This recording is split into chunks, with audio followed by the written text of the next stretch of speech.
Ladies and gentlemen, we have a wedding photographer with us here. Lemuel will tell us how to break into the wedding photography, what's so special about your photography, and how to be different from the amateur photographers, how to distinct your style. Yeah, definitely. Tell us a little bit about your okay, so my name is Lemuel Ayatute, and I go by Lemuel Ayatute Photography.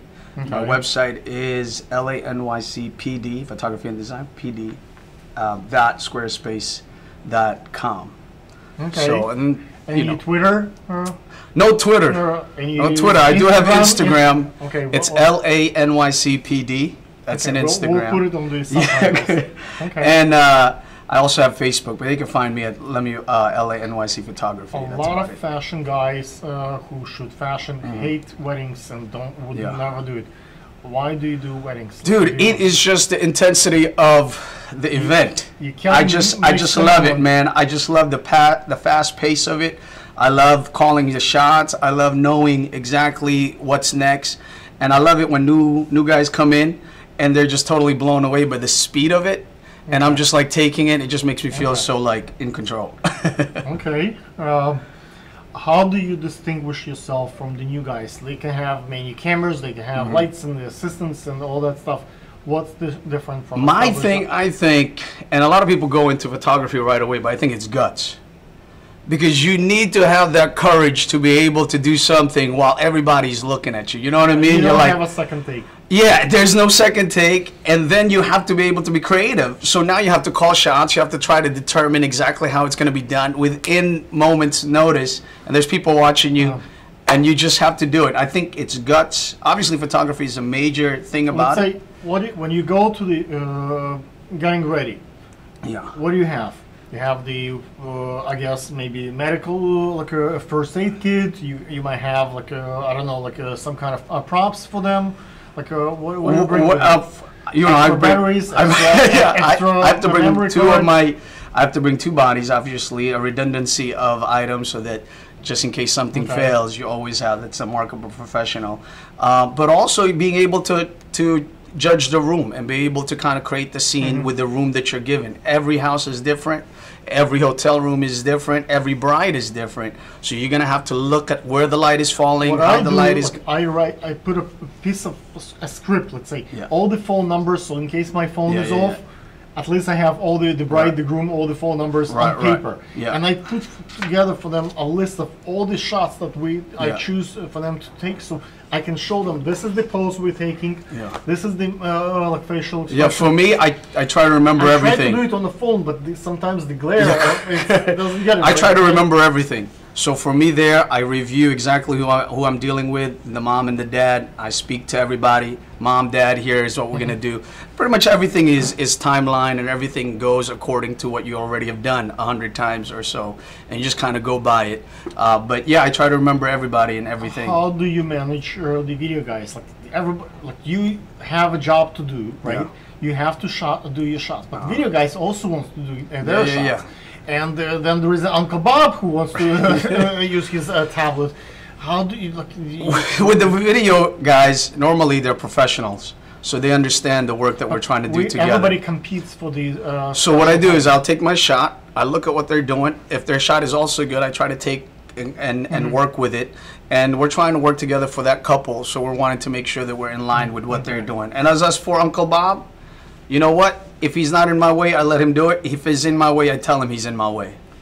I have extra like reflectors and props, and I just try to make them part of my team. Otherwise, they just do their own thing. They in front of me and exactly. You're gonna have to feel like they're part of it. Otherwise, you're gonna look. You're gonna compete. They should be very important people for the bridal couple, so they might not be so happy. If ultimately, the bride and the groom are the people that we're working for.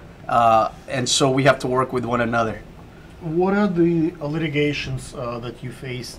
Like sometimes you take the shots, they love your portfolio, they choose you. At the end, when you're ready to deliver, oh my God, I don't like the shots. I wanted something. There is no something else. I've not been in that for too long.